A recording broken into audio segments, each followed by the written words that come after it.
We want to welcome you to Mackinac Island, the Detroit Chamber Mackinac Policy Conference. One of the subjects today that just took place, a signing on the porch, had to deal with education in Detroit. So we have two guests with us right now who can tell us a great deal about the state of education in Detroit and in other parts of the state also. So first of all, over Roy Roberts, who you may know as the Detroit Public Schools Emergency Manager, and Dr. John Covington, the first Chancellor of the Education Achievement Authority of Michigan. And this is your first trip to Mackinac. My first trip to Mackinac. It's a wonderful island. Okay, good great. To be here. And I'm going to put this mic here, and then I'll move around a little bit here. Sure. We'll start with you then. So explain to us what the Education Achievement Authority is if people missed how this all happened a couple of months ago. Right. The Education Achievement Authority of Michigan is basically Governor Snyder's platform to improve public education in the 100 persistently lowest achieving schools across the state. We're going to start with 15 schools in the fall, 15 schools that we're acquiring from Detroit Public Schools to begin putting into place new structures of how we deliver educational programs and services for young people to make sure that they're acquiring basically the knowledge and skill that they need to have to become college, career, and workforce ready. So you've already identified those first 15 schools, and you're in the process of moving them into the system. Right, that's correct. Now, there are no doors closing, no schools closing, anything like right now. It's just the way you're going to do business inside the doors that exist. That's exactly right. We will acquire the 15 schools. There's no plans right now to close any doors, but to change the structure in terms of how those educational programs and services for children and families are delivered.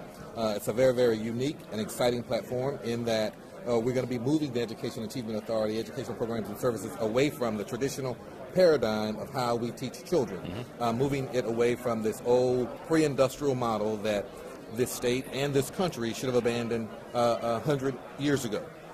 We won't have necessarily traditional grade levels, first grade, second grade, third grade, fourth grade.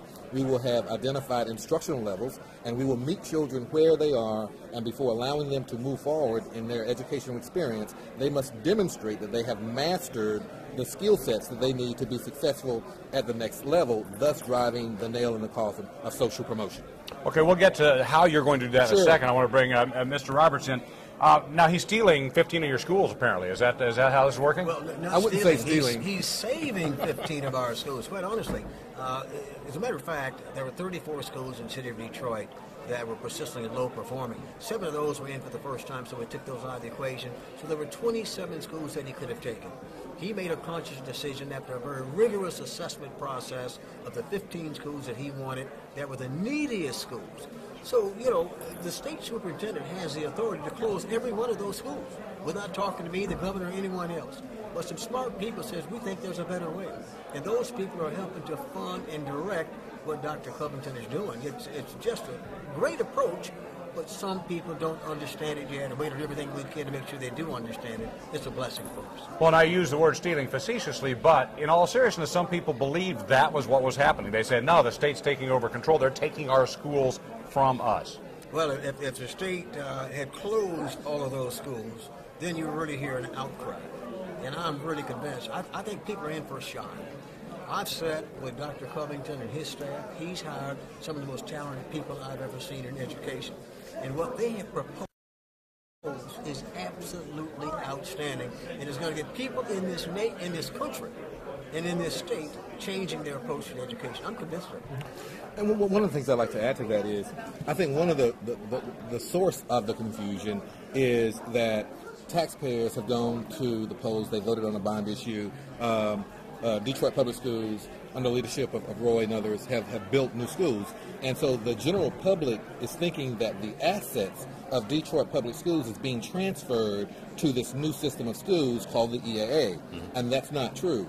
The buildings, the assets still remain property of the Detroit Public Schools. It's just the way you're going to conduct a business inside those walls. And I lease them to him if he wants. Right, and I have to pay for them. That's exactly right. I have to pay for the use of the buildings. Well, that's a good deal. Well, sure it is. And if he takes students in that are not Detroit kids, he's got to pay me a little more money.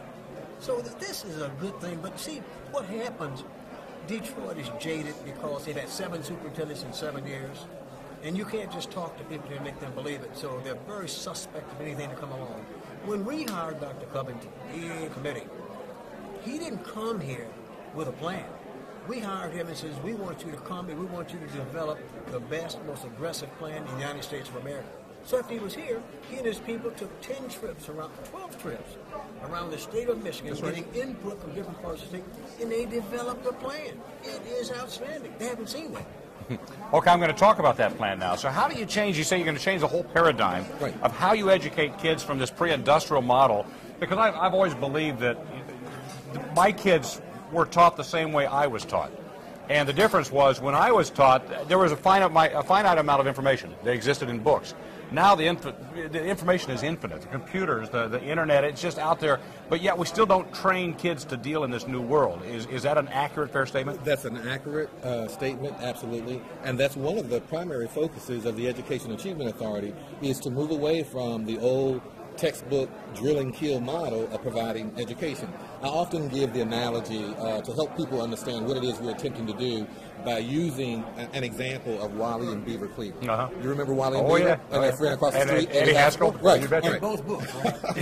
So if we were somehow able to resurrect Wally Beaver and their friend across the street, Eddie Haskell, and have those three young men to walk the corridors of our school and sit in our classrooms, the only thing that Eddie, Wally, and Beaver is going to find remotely odd is perhaps the ethnicity of the children walking the halls and sitting in the classrooms. But as soon as they go in and sit in the classrooms, and then the teacher began to deliver instruction and begin to teach, they're going to feel right at home. Nothing's changed. Nothing's changed. A lot more so than the current children that we are trying to teach, 21st century digital native learners who exit their mother's womb with a laptop in one hand and an iPod in the other, and we still are trying to attempt to deliver instruction in ways that's not applicable to these young people on live, and they're not getting it. And so the whole purpose behind the EAA is to really transform traditional public schooling, meet children where they are by providing each one of them an individualized learning plan which says that one size does not fit all. You know another point that's critical about that, what Doc said, and he's taught me this since been here. A child that we rarely talk about is the advanced child. We leave them behind. We think that this process take that child and move that child 1 year. So every child is getting great treatment. That's really important in our society. Now, I heard him call you Doc. Is this an appropriate nickname for you, Doc? It John, just is. whatever. I'm kind of jealous. I want to be called Doc. I've been called a lot of things by Roy. Some of which I can't say.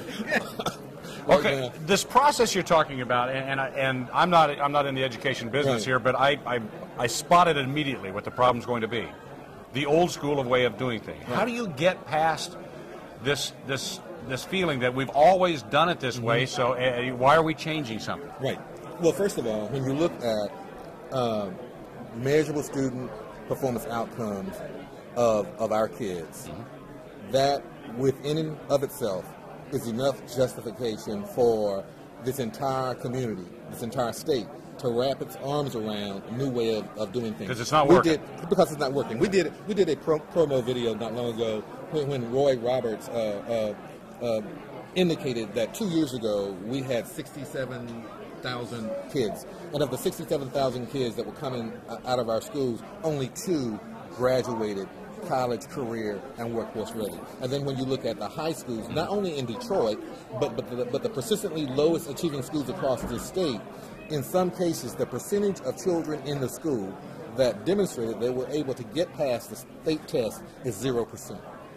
I mean, that's criminal. And so that in and of itself is certainly the justification for us to do things differently. Now, I do get your point. How do we then change the culture and get our workforce to understand that we need to change? Well, first of all, we can't do that without providing a comprehensive professional development program to train new people in different ways. And I've learned from Roy here that, for example, the automotive industry, at some point they made a change of how they produce cars from the assembly line process to high technology. Well, I'm sure that at that point, they didn't just dump all of the employees out on the streets and say, okay, we're going to go to a new system. There were employees in the system that demonstrated that they had the skill set and the mindset to make that paradigm shift, and they kept them. Well, as Roy will tell you, that was probably a painful process, getting the old school to do things a new way. Right. Now, in education, it may be even tougher because we're not dealing in something as tangible as a mechanic. We're talking about a mindset. How do you fix that? Well, we can't do that without providing and training the workforce to be able to teach in this new system of differentiation, blended learning, instructional practices, where we will meet children where they are. That's the beauty of the program. That's the beauty of the education platform, and it's going to be a wonderful opportunity for children and families, not only in Detroit but across the state. And we really believe that as our country began to look to new and innovative approaches in terms of delivering instruction, that they're going to look to this model as a viable option. Next question is for you. So he's coming up with this great way to educate children, that's the future and so forth, yet he's only got 15 of your schools. What happens to all the other schools? Are these kids left behind now? Not really. I've got 96 schools left, and we've learned a lot from Dr. Covington and his staff, and we looked across the nation. And also what the legislature has done this year, provide us an opportunity to improve education like never before in your time in this state or my time in this state. It really does. When we recall teachers, we can only recall the very best teachers that have gone through the appraisal process. And there are 4 categories, 1, 2, 3, 4. If I hire a 3 or 4 category teacher, I have to send a letter home to the parent and tell them their student is being taught by a substandard teacher. None of us want to do that. We're going to put quality teachers in front of people. We've got new standards. We've learned from Dr. Covington and his staff some things that we're implementing also. We're going to have individualized training in Detroit Public Schools. Learn that from this gentleman and his team. And then we've just moved 10 schools out of DPS to be direct managed. And we're going to run those like charter schools. And Doug Ross is running those, and he's had a lot of experience with charter schools and one of the best going. We're going to put boards around each of those schools of 7 to 9 people. We're going to give them 97% of all the financing, 100% of the federal financing. They're going to hire the principal, the teachers. They're going to identify the curriculum, and they're going to drive success in that school. They have to sign a contract with me on what the expectations are for a year, and for them to retain that position, they have to make sure they hit all those standards. So great accountability, and if parents want choice, we can offer them choice, and we can keep that inside of Detroit Public Schools and continue to pay off our deficit. So You've kind of moved us into what we were talking about today, the signing of this new philosophy. That's correct. Basically, that's what we're talking about. Correct. We've been talking with Roy Roberts, the Detroit Public Schools Emergency Manager, and Dr. John Covington, the first Chancellor for the Education Achievement Authority of Michigan. We thank you both for coming in here. We're going to move on. I'll let you guys get to the act of circulating the Grand Hotel. Thanks so much for having us. We appreciate it. Thank you. Well, thank you so much. And obviously, so many people wishing you the best of luck, because obviously it's our kids, and that's what we want to make sure it all works out for them. Thanks a Good lot. to be with you, Steve. All right. Thank you very much. So that's, again, Roy Roberts and Dr. John Covington talking about education. We're going to continue our discussion on the subject of education with a success story that we at Channel 7 and WXYZ.com have been covering, and Detroit2020.com have been covering for a while, and we all, frankly, find this, come on over here, we find this a fascinating success story. So I'm going to introduce you right now to Michael Curry with Detroit Cristo Rey High School. I've done a couple stories on it. I know Alicia Smith, the big I mean, it seems like almost every reporter has at one time or another done a story, but we're all attracted by the same thing, and it's the success of this school. Tell us about the school, what the philosophy of the school is. Okay, great. And we're very grateful to the coverage from WXYZ. Happy to help. Detroit Cristo Rey, we're part of a network of 24 schools across the country. We all share the same mission of providing a Catholic college prep education to students who typically cannot afford to go to a private school. So we want to give all of our students a chance to become a college graduate. And that's the whole basis of the school. I know it's a little different. Well, the aspect of the story I covered is the fact that every student comes in and you have partnerships in business, and these business partners actually provide employment for the kids. They split up a job. It's like a job sharing program, but the money that would go to the kids instead goes to the program to educate the kids. Absolutely. Our mission is to provide a private school education to students who can't afford to go to a private school. So that's a great mission and a terrible business plan. They can't afford to pay the tuition. So we needed another vehicle to finance our school. All of our students go out, work jobs, hospitals, law firms, CPA offices. One of our great sponsors is Detroit Salt. There's a salt mine in the city of Detroit. Our kids go work there. Not necessarily in the salt mines. Not in the salt mines unless they've had a bad day. No, all of our kids, they work at entry-level administrative, clerical positions. And this year, our students are going to earn a little bit over $1.1 million to help fund our school. More importantly, it's transformational, the experience they're getting. So they're going out into a professional environment. They're seeing the types of opportunities that are available to them if they have a college degree. So now the benefits of a college education aren't theoretical. It's really practical. Oh, I can get a job like Amanda has or like Mr. Smith has. And then it hits home to them the importance of getting that college education. I will reveal in a moment the amazing fact about this school and your first graduating class. Before we get to that, though, what is the makeup of your students? Who are we talking about? Okay, we're located down in southwest Detroit, and we pull from that neighborhood. About half of our students are Hispanic. About 40% of our students are African American. We're a Catholic school. It's not a requirement to be Catholic to attend our school. About 60% of our students are Catholic. As I mentioned, we specifically target low-income students. Over 90% of our students qualify for free or reduced lunch under federal poverty guidelines. So what would happen to these kids in the normal system, do you think? Well, I mean, know, if you just look statistically. If you just look at the statistics, the graduation rates of Detroit public schools are the lowest in the country. I don't know, the latest number is 30 to 35%. So that's what you would expect would happen to these students. And so these students would go on, maybe a third of them would graduate, the rest of them would just go on into menial work because they don't have an education. Yeah, correct. All right, so let's talk about the success story. You're about to graduate your first senior class of how many students? 46 seniors will be graduating. 46 seniors, again, these are all these kids from low-income families from this area. And what is your graduation rate in this first class? All 46 of our seniors are going to graduate. They've all been accepted to college. They've collectively earned over $1.1 million in college scholarships. So we're really, really proud of them. So a 100% graduation rate. Correct. 100% college placement rate. Yeah. And I don't know what the percentage is in scholarships, but it's probably close to 100%. Yeah, absolutely. Yep. I mean, that's an incredible figure, I think. It is. But I will tell you, when the kids came in, we said, you're a college graduate. This is the plan. This is the expectation. And we've never deviated from that. They knew that was the expectation. And then they, along with our teaching staff led by Mrs. Rowe, really went out and accomplished it.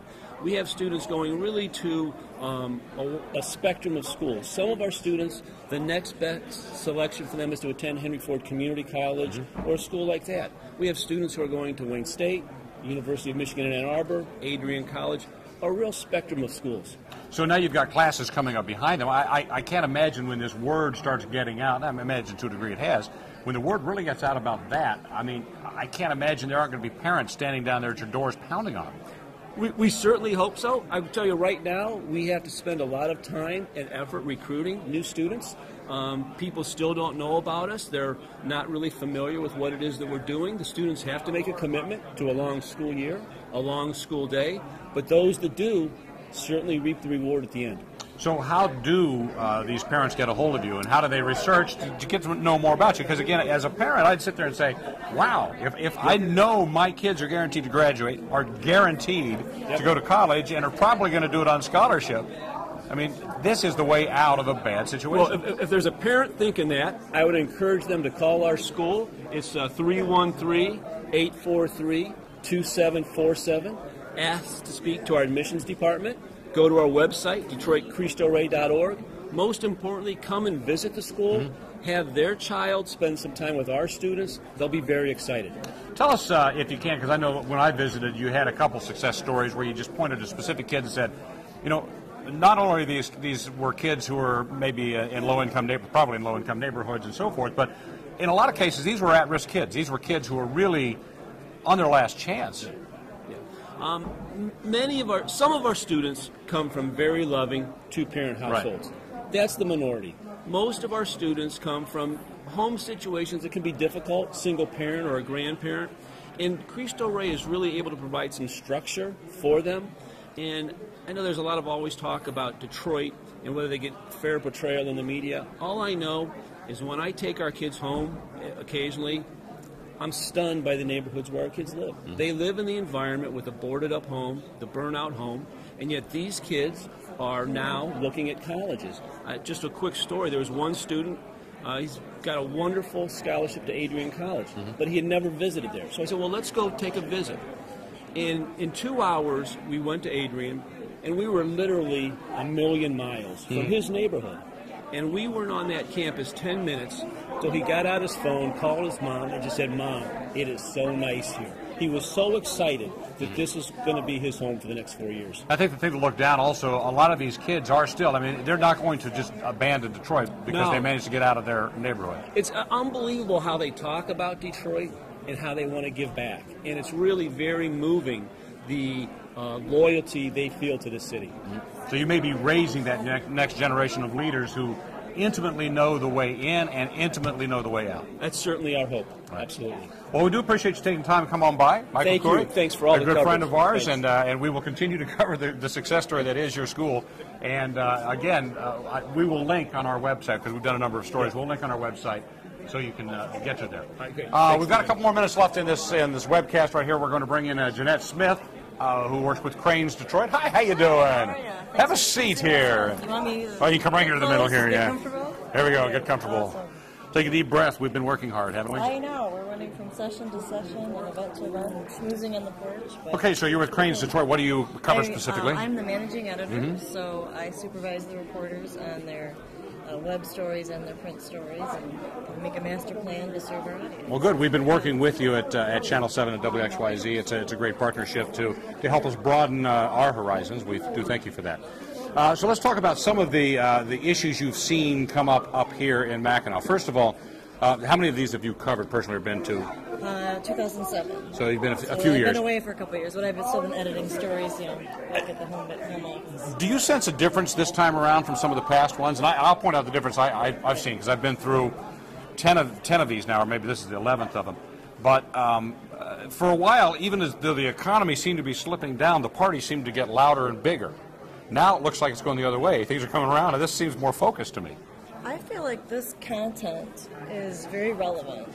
There's meaningful speakers talking about global economies and talking about what we need to do to drive innovation and what we need to do to train the workforce. And it's very practical and it's very fact-based, and it's not as much just political rambling. We don't really have the lawmakers here because of the scheduling issue, the scheduling snafu, but maybe that's okay because some really meaningful conversations are going on. So I've been really impressed. Let's talk about Detroit as a whole, because obviously what they're talking about is the way to move things forward. Over the last year or so, the stories you've been covering, like the automotive industry, I mean, obviously everybody considers it is back. Are we fundamentally back, and are we sound, or is this just a blip? I think we're fundamentally back. Just it's a smaller scale industry. You don't need as many people on the line with robotics and technology, but there are a lot of new jobs in engineering to come up with alternative powertrains and the connected vehicle technologies that the speakers have been talking about. Lots of companies, every week pretty much, we have a story about a supplier adding jobs, looking for people in Auburn Hills or Troy. So I'm pretty upbeat about automotive.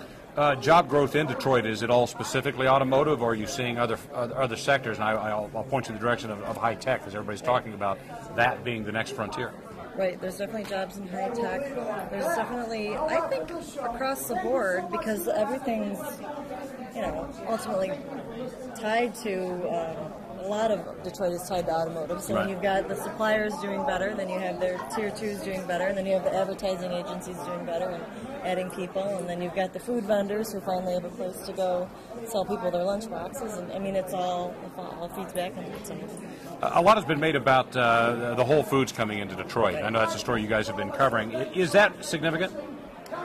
It is a really good perception builder. It's one grocery store, right? Okay, we need more than that. But it's the cachet of it. Whole Foods, gourmet foods, affluent shoppers who live in Midtown going there to buy fancy hummus. Okay, that's exciting. And so you use that as leverage to get the next big retail tenant. And then you get this kind of critical mass of investment going on. So I think it's all part of positive movement that will probably take a decade or more to really, play out. I talked to Mayor Bing this morning. Obviously it's a tough situation he's in, the mayor of a city that's in this situation. He seems convinced that people need to take a look at what's happened in downtown Detroit, which is impressive, Midtown. But also, he says the problem is people who live anywhere other than that are all saying, well, so what? I mean, is that a story The that neighborhoods feel abandoned. exactly? Right. They're not getting the core investment at this time. People obviously, they care most about their own local neighborhood. There does need to be more, and the Detroit Works people, the shrinking the city, they don't like to use that term anymore. I know. But the Or Detroit right-sizing Works, the city, whatever. right. Yeah. They're working really hard to get out there, have forums so people can learn about the process, participate in the process. But it's just hard, slow work, and you have to get grassroots people involved, going door to door pretty much, having these meetings. It's going to take years. And then eminent domain, or what if it's actually officially that process or another way, I mean, it's going to take a while. And people are going to be a little disenfranchised in certain pockets of the city. Let's talk about, as a managing editor, obviously, I'm a big fan of the concept of perception as reality, and the perception largely comes from what you decide will cover in the pages of your website and your publications. You know, largely in the stories we cover is what people believe to be the truth. Sure. So at what point as a journalist do you sit there and say, okay, let's ignore the bad and accentuate the positive, or are you trying to draw right down the line and saying there's a little of both? I mean, give us the balancing act. We try to actively, work on thought leadership, have some stories out there with people trying to solve some problems. Remember the Chaldean grocery store shooting, Yes. murder a couple weeks ago? So that prompted us to do a story looking at business watch groups and other efforts to make business owners feel safer in their own store. And, So it's like you can take a story and do the breaking news version, and then you can take a deeper look. For us, our flagship is a Monday print magazine, so Right. you can do a deeper dive.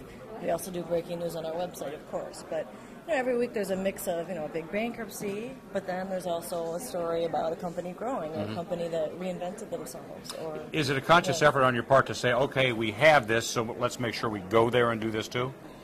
I do look at the story mix and make sure, for example, on the front page, it's not all mayhem and disaster and things exploding and companies going. Wasn't that tough for a while, though? It was. Right. It was.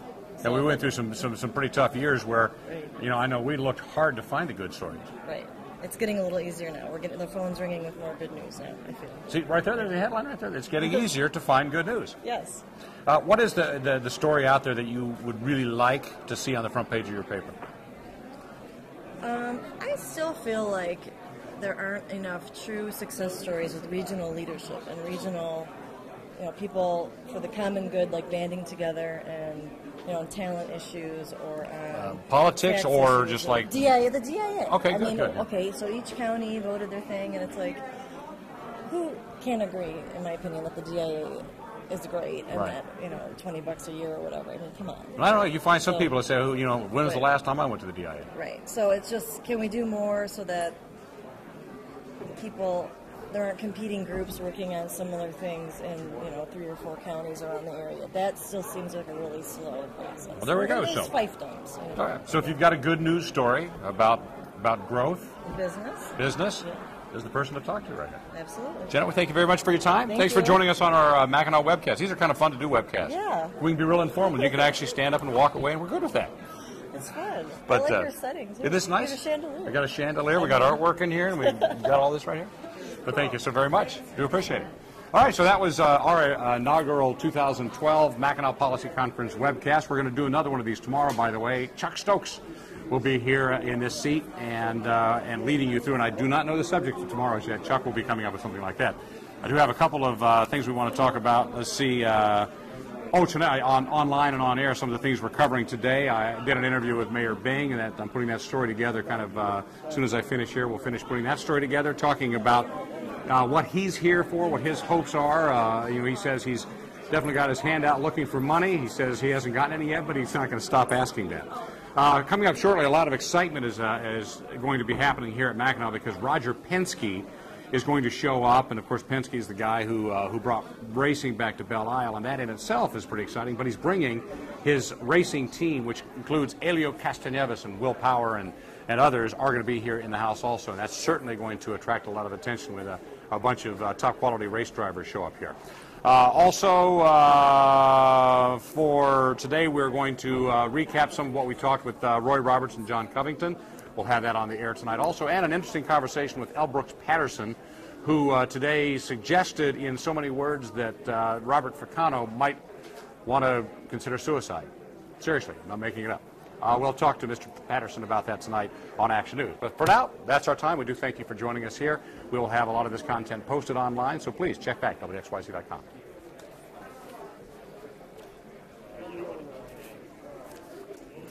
That's good. So.